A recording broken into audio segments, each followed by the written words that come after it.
ప్రభు లోకరక్షకుడైన యేసుక్రీస్తు శ్రేష్టమైన నామములో మీ అందరికీ మా హృదయపూర్వకమైన శుభవందనాలు తెలియజేస్తూ ఉన్నాను. అందరూ బాగున్నారు కదా? దేవుని మహాకృపను బట్టి గతించిన దినములన్నీ కూడా ప్రభు మనల్ని కాపాడి సజీవులుగా ఉంచి ఈ దినం ఈ రీతిగా మనలందరినీ కూడా మరి క్షేమముగాను ఆరోగ్యవంతులుగా ఉంచినందుకై సమస్త మహిమ మన ప్రభు అయిన యేసుక్రీస్తు నామముకే మహిమ కలుగును గాక. యెషయా గ్రంథం 40వ అధ్యాయం 10-11లో వాగ్దానంతో కూడిన వాక్కును దేవుడు మనకిస్తూ ఉన్నాడు. ఇదిగో తన బాహువే తన పక్షమున ఏలుచు ఉండగా ప్రభువగు యెహోవా తానే శక్తి సంపన్నుడై వచ్చెను. ఆయన ఇచ్చు బహుమానం ఆయన యొద్ద ఉన్నది. ఆయన చేయు ప్రతి కార్యము ఆయనకు ముందుగా నడుచుచు ఉన్నది. గొర్రెల కాపరి వలె ఆయన తన మందను మేపును. తన బహువతో గొర్రె పిల్లలను కూర్చి రొమ్మున ఆనించుకుని మొయ్యును. పాలిచ్చు వాటిని ఆయన మెల్లగా నడిపించెను. పిల్లరా, ఎందరు ఆయనను అంగీకరించి ఎందరు ఆయన సన్నిధానములో జీవిస్తూ ఉన్నారో, ఆయన సన్నిధానములో నడవగలుగుతూ ఉన్నారో, దేవుడు వారికి ఇస్తున్న వాగ్దానంతో కూడిన వాక్యది. దేవునికి స్తోత్రం చెప్పాలి. హల్లెలూయా. గమనించండి, ఇదిగో తన బాహువే తన పక్షమున ఏలుచు ఉండగా ప్రభు యెహోవా తానే శక్తి సంపన్నుడై ఉన్నాడు. దేవుని బిడ్డలారా, ఈ సృష్టిని సృజించిన వాడు, మానవులను కలగజేసిన వాడు, ఆయన శక్తి సంపన్నుడై ఉన్నాడు. మనలను కాపాడేవాడు, మనలను నడిపించేవాడు. ఆయన ఎటువంటి వాడంటే శక్తి సంపన్నుడై ఉన్నాడు. ప్రియులారా, నీవు ఆయన ఆశ్రయించావు, ఆయన వైపు చూడగలుగుతున్నావు, ఆయన సన్నిధానములో ఆయన మాటలు వింటూ ఉన్నావు. ఆయన ఎటువంటి వాడంటే సామాన్యుడు కాదు. ఆయన ఎటువంటి వాడంటే ప్రియులారా శక్తి లేని వాడు కాదు. ఆయన శక్తి సంపన్నుడై ఉన్నాడు. ఆయన నమ్మిన వారికి ఆయన శక్తిని అనుగ్రహించగలిగిన వాడు. ఆయన శక్తితో వారిని తాకి వారిని బలపరచి లేవనెత్తి నడిపించగలిగిన వాడు మనము నమ్మిన దేవుడు. హల్లెలూయా. మనము ఆశ్రయించిన వాడు, మనము నమ్ముకున్న దేవుడు ఎటువంటి వాడంటే శక్తి సంపన్నుడు.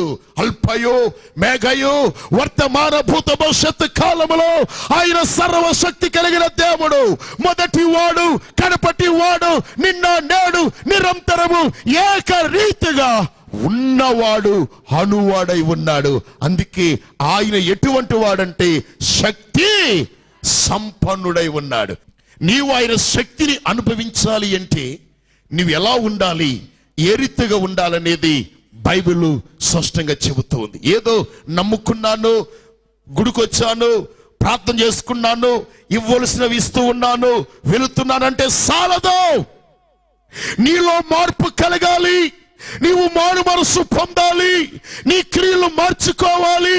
ఒక ప్రత్యేక రీతిలో ఆయన సన్నిధానములో నీవు సాగగలిగితే కనుక నిన్ను ఉన్నత స్థితిలో పెట్టగలిగిన వాడు మన ప్రభువైన యేసుక్రీస్తు. దేవునికి స్తోత్రం చెబుదాం. ఆయన ఎటువంటి వాడు? శక్తి సంపన్నుడు. లోకములో ఉన్న వారి కంటే మనలో ఉన్నవాడు గొప్పవాడు. అంతేకాదు, ఆయన గురించి రాజులకు రాజు, ప్రభులకు ప్రభు, ఆయన సర్వశక్తి కలిగిన దేవుడై ఉన్నాడు. అటువంటి యేసయ్య ఆయనని విడిచిపెట్టే దేవుడు కాదు. అటువంటి యేసయ్యను నమ్ముకున్నావు కాబట్టి ఆయన నిన్ను త్రోసివేసే దేవుడు కాదు. ఆయన నమ్ముకున్న నీకు ఏమై ఉన్నాడు అని ఆలోచన చేస్తే ఆయన వద్దకు వచ్చావు, ఆయన నమ్ముకున్నావు, ఆయన ఆశ్రయించావు, ఆయన సన్నిధానంలో ప్రార్థన చేస్తున్నావు. కాబట్టి ఆ శక్తి సంపన్నుడు నీకిచ్చే బహుమానం ఇక్కడ ఉంది. ఆయన ఇచ్చే బహుమానం ఆయన యొద్ద ఉన్నది. ఏమున్నది? ఆ శక్తి సంపన్నుడు ఆయన నమ్మి, ఆయన ఆశ్రయించి, ఆయన సన్నిధానంలో సాగుతున్న బిడ్డలకు ఆయన ఏమేమవుతున్నాడు? గిఫ్ట్ అంటే ఆయన ఇచ్చే బహుమానం ఆయన యొద్ద ఉన్నదే. ఈ నూతన సంవత్సరంలో ఆయన ద్వారా నీవు బహుమానం పొందాలంటే, ఆయన ద్వారా నీవు దీవించబడాలి అంటే, శక్తి సంపన్నుడైన దేవుడు నీ కుటుంబాన్ని దీవించాలంటే, నీకున్న అవసరతలు తీర్చబడాలంటే, నీ జీవితంలో ఉన్నతమైన కార్యాలు జరగాలంటే కనుక ఆయన యొద్ద నీవు ఎలా ఉండాలని ప్రభు కోరుతున్నాడంటే, చూడండి, బహుమానం ఎవరికి ఇస్తూ ఉంటారు? బహుమానం ఎవరికి మారితే వాళ్ళకి ఎవరు బహుమానం ఇస్తున్నారంటే ఒక ప్రత్యేకంగా ఉన్న వారికి మాత్రమే బహుమానం ఇస్తారు. ఒక ప్రత్యేకంగా జీవించిన వారికి మాత్రమే బహుమానం ఇస్తారు. గట్టిగా దేవుని స్తోత్రం చెప్పండి. అయితే యేసుక్రీస్తు రక్తము చేత నీవు ప్రత్యేకించబడిన వ్యక్తివు. నీవు ఎవరైనా సరే, ఏ స్థితిలో ఉన్న వ్యక్తివైనా సరే, నీ స్థితిని మార్చడానికి, నీకు బహుమానం ఇవ్వడానికి ఆయన సిద్ధంగా ఉన్నాడు. మరి ఆయన ఇచ్చే బహుమానం నువ్వు పొందుకోవాలంటే ఈ లోకములో ఎలా ఉండాలి అని ఆలోచిస్తున్నాడంటే, దేవుడు ఈ మనుషులలో ఆయన కోరుకునేది, ఆశించేది ఏమిటంటే, నమ్మకమైన వారికి మెండైన దీవులు కలుగును. ఆయన ఇచ్చే బహుమానం నీవు పొందుకోవాలంటే నీవు ఎలా ఉండాలి? నమ్మకముగా ఉండాలి. నమ్మకత్వం. దేవుని బిడ్డ, ఈ నూతన సంవత్సరంలో నూతన కార్యాలను జీవితంలో జరగాలంటే, నీ కుటుంబం దీవించబడాలంటే, నీ అవసరత తీర్చబడాలి అంటే, లేక ఈ 2014 సంవత్సరంలో ఉన్నతమైన కార్యాలు, శక్తి సంపన్నుడైన దేవుడు నీకు ఆయన బహుమానం ఇవ్వాలంటే, ఆయన సన్నిధానములో నీవు ఎలా ఉండాలి? నమ్మకమైన వారికి మెండైన దీవునులు. ఆయన శక్తి సంపన్నుడు కాబట్టి నీవు ఆయన సన్నిధానంలో నమ్మకముగా ఉంటే నీకేం కలుగుతుంది? శక్తి సంపన్నుడైన దేవుడు నిన్ను దీవిస్తాడు. నీ అవసరత దేవుడు తీర్చబోతున్నాడు. కీర్తనలు 101:6 కనబడుతుంది కదా, నా యొద్ద నివసించినట్లు దేశములో నమ్మకస్తులైన వారిని నేను కనిపెట్టుచు ఉన్నాను. దేవుని బిడ్డ, ఈ మధ్యాహ్న కాల సమయంలో దేవుని వాక్యం ఇచ్చిన మిత్రమా, ఇదిగో శక్తి సంపన్నుడైన దేవుడు ఈ కొత్త సంవత్సరంలో, ఈ 2014లో నీ కుటుంబాన్ని దేవుడు దీవించాలంటే, నీ కుటుంబాన్ని పైకి లేవనెత్తాలంటే, నీ బిడ్డలను ఆశీర్వదించాలంటే, దేవుడు పిల్లరా ఎవరిని కోరుకుంటున్నాడంటే ఆయన ఇచ్చే బహుమానం ఆయన ఇస్తూ ఉన్నాడు. సిద్ధంగా ఉంది. ఆ బహుమానం నువ్వు పొందుకోవాలంటే, ఆయన ఇచ్చే బహుమానం నీవు పొందుకోవాలంటే, ఈ దేశంలో నీవు నివసిస్తున్న ప్రాంతంలో ఎలా ఉండాలని దేవుడు కోరుతున్నాడంటే నమ్మకముగా ఉండాలి. ఎక్కడ ఉన్నా, ఏ స్థలంలో ఉన్నా, ఏ దేశంలో ఉన్నా, ఏ ప్రాంతంలో ఉన్నా, నీవు దేవుని దృష్టిలో నమ్మకముగా ఉంటేనే ఆయన ఇచ్చే బహుమానం నీవు పొందుకుంటావు. అందుకే దేశములో నా యొద్ద నివసించడానికి దేశంలో నమ్మకమైన వారు. ఎక్కడంట? దేశంలో నమ్మకమైన వారి గురించి ప్రభు కోరుతున్నాడు. దేవుని బిడ్డ, ఈ దినాన్ని ప్రభు నీతో మాట్లాడుతున్నాడు. నీవు నమ్మకంగా ఉండాలి. చూడండి, ఈ 11వ వచనంలో ఏమని కనబడుతుంది? గొర్రెల కాపుర వలె ఆయన తన మందను మేపును, బహుతో గొర్రె పిల్లకు కూర్చి రొమ్మున ఆనుకుని మొయ్యను. ఇక్కడ 3 మాటలు కనబడుతున్నాయి. ఆయన గొర్రెల కాపరి. ఈ 2014 సంవత్సరం అంతా ఆయన కాపరి వలె నిన్ను నడిపించబోతున్నాడు. అందుకే దావీదు అన్నాడు, యెహోవా నా కాపరి అన్నాడు. యేసు ప్రభు ఆయన కాపరిగా ఉన్నాడు. అంటే దేవుని బిడ్డలారా, ఆయన సంఘమును గొర్రెల మందతో పోలుస్తూ ఉన్నాడు. ప్రియులారా, దేవుని వాక్యం చదివితే ఈ యెషయా గ్రంథం 40:11 అన్నాడు, ఆయన మంద అన్నాడు. మంద అంటే చిన్న గొర్రెల మంద. సంఘాన్ని దేవుడు దేనితో పోల్చాడంటే గొర్రెల మందతో పోల్చాడు. లూకా సువార్త 12:32 ఏమని కనబడుతుంది? చిన్న మంద, భయపడకండి. అంటే వాగ్దానం సంఘాన్ని మందతో పోలుస్తుండడానికి నిరవాక్యాలు చూపిస్తూ ఉన్నాను. ప్రియులారా, అపోస్తలుల కార్యం 20:39 కనబడుతుంది. ఏమని కనబడుతుంది అక్కడ? నేను వెళ్ళిన తరువాత క్రూరమైన తోడేలు మీలో ప్రవేశించిన మీకు తెలియదా? లూకా సువార్త 12:32 కనబడుతుంది. చిన్న మంద, భయపడకండి. అపోస్తలుల కార్యం 20:29 కనబడుతుంది. ప్రియులారా, మందను గురించి వారు కనికరింపరు అని కనబడుతుంది. అంతేకాదు జకర్యా గ్రంథం 9:16 చక్కటి మాట, కాపరి ఆయన గొర్రెలను సంఘాన్ని ఏ రీతిగా నడిపిస్తున్నాడని ఆలోచన చేస్తే 9:16 ఇక్కడ కనబడుతుంది కదా, నా జనులు యెహోవా దేశములో కాపరి అదిగో తన మంద, కాపరి తన మందను రక్షించినట్లు దేవుని బిడ్డ సంఘమును ఆయన కాపరి ప్రియులారా గొర్రెల మందతో పోలుస్తూ ఉన్నాడు. అంటే సంఘము ఒక మంద వలె దేవుని సన్నిధానంలో కనబడుతూ ఉంది. ఈ మందను కాయడానికి యేసు ప్రభు ఆయన గొర్రెల కాపరి. కాపరి కాపరి ప్రియులారా, కాపరి గొర్రెల కొరకు తన ప్రాణాన్ని పెట్టెను. యోహాను సువార్త 10:11 చదివితే అక్కడ కనబడుతుంది కదా, నేను గొర్రెలకు మంచి కాపరిని.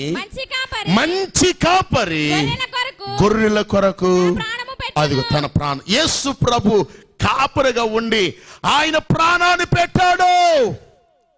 తన సంఘము కొరకు, తన మంద కొరకు, నిన్ను కాపాడడానికి, నిన్ను నడిపించడానికి, నిన్ను రక్షించడానికి శక్తి సంపన్నుడైన దేవుడు ఇదిగో నీ కుటుంబంలో శోధన, నీ కుటుంబంలో వేదన తొలగించి ఈ సంవత్సరం అంతా కూడా ఆయన కాపరి వలె ఆయన నిన్ను నడిపించబోతూ ఉన్నాడు. దేవునికి స్తోత్ర.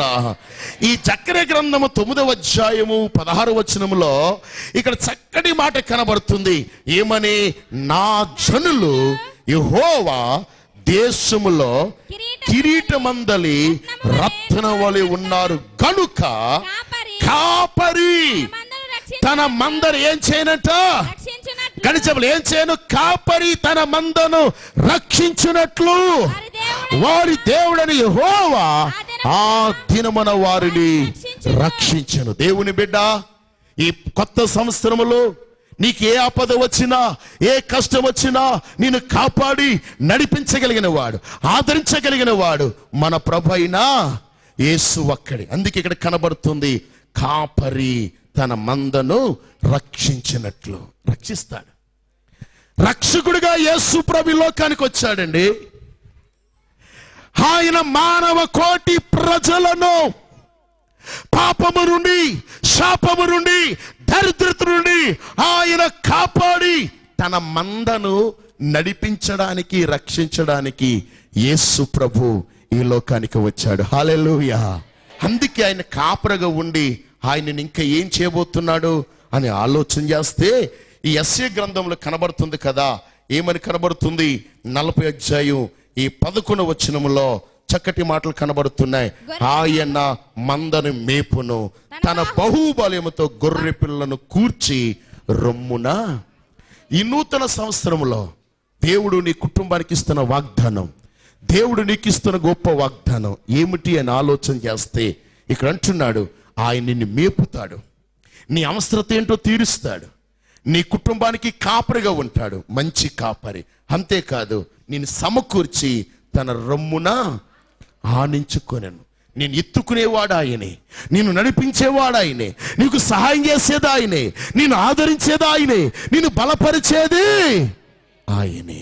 దేవుని బిడ్డ, ఈ మధ్యాహ్న కాల సమయంలో నన్ను నడిపించేవారు ఎవరు లేరు, నన్ను ఆదరించేవారు ఎవరు లేరు, నన్ను బలపరిచేవారు ఎవరు లేరు అని నీవు అనుకుంటున్నావేమో.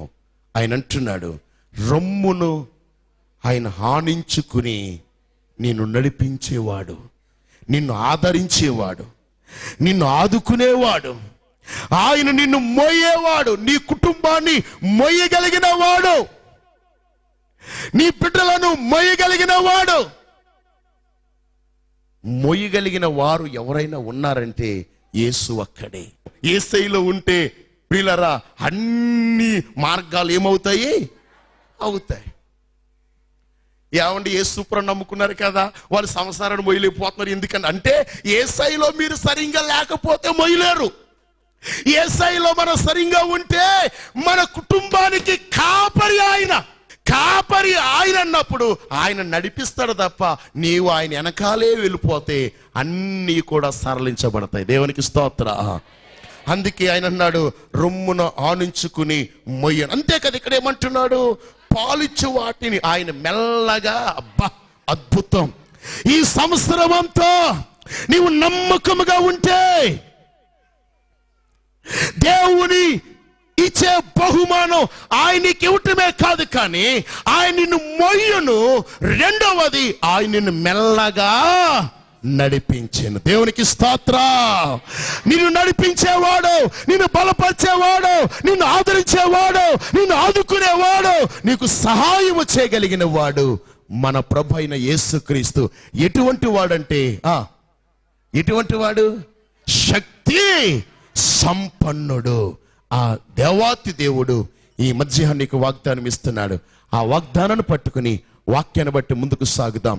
దేవుడి మాటలు మనకు దీవించి నడిపించిన గాక. ప్రార్థన. ఈ వాక్యం విన్న దేవుని బిడ్డ, ఈ దినం ఒక తీర్మానం నువ్వు చేసుకుని నమ్మకముగా దేవుని సన్నిధానములో నువ్వు జీవించినట్లయితే ఆయన నిన్ను ఎత్తుకుని కౌగిలించుకుని ఆయన నిన్ను నడిపించబోతున్నాడు. ఆయనకు బహుమానం ఇవ్వబోతూ ఉన్నాడు. విన్న ఈ వాక్యాన్ని బట్టి ఒక తీర్మానం చేసుకుని ఆయన సన్నిధానంలో ప్రార్థన చేద్దాం. ప్రార్థన. మమ్మలను మిక్కిలిగా ప్రేమించిన యేసయ్య, ఇంతవరకు మాతో మీరు మాట్లాడారు. విన్న వాక్యం మా హృదయములో నాటబడడానికి, అది ఫలించడానికి, వాక్యానుసారంగా జీవించడానికి నీ కృప దయచేయండి. ప్రతి వ్యక్తిని నమ్మకమైన బిడ్డగా, నమ్మకమైన మంచి దాసుడని ఆ రీతిగా నీ కొరకు జీవించే బిడ్డలుగా చేయండి. వారి కుటుంబంలో ఉన్న ఇబ్బందులు, వ్యాధి, బాధ యేసుక్రీస్తు నామములో విడుదల కలుగునేగాక. బిడ్డలను స్వస్థపరచండి, ఆదరించండి, ఆదుకోండి. నజరేయుడైన యేసయ్య నామములో ప్రార్థించి వేడుకుంటున్నాము తండ్రి. ఆమేన్. మన తండ్రి యొక్క దీవెనయు, ప్రభువైన యేసుక్రీస్తు కృపయు, పరిశుద్ధాత్మిక దివ్యమైన సన్నిధి ఈ వాక్యం వింటున్న ప్రతి ఒక్కరికి, మనందరికీ ఆయన కృపతోడై ఆయన రాకడ కొరకై సిద్ధపరిచి నడిపించిన గాక. ఆమేన్. ఆమేన్. God bless you. ఇంతవరకు మీరున్న ఈ వాక్యముల ద్వారా ఆత్మీయ మేలులు పొందినట్లయితే, ఆత్మలో బలపడినట్లయితే మాకు తెలియచేయండి. మీ కొరకు మేమును మా ప్రార్థన బృందం వారు ప్రార్థించేదము. Pastor P. Moses, holy spirit prayer house, Oduru, పెనుమంటల మండలం, పశ్చిమ గోదావరి జిల్లా, ఆంధ్రప్రదేశ్, ఇండియా. మా ఫోన్ నెంబర్ 9496075440. మరి ఒక number 9494607530. Our address, Pastor P. Moses, Holy Spirit Prayer House, Oduru, Penumantra Mandal, West Godavari District, Andhra Pradesh, India. 9494607530. 9494607540.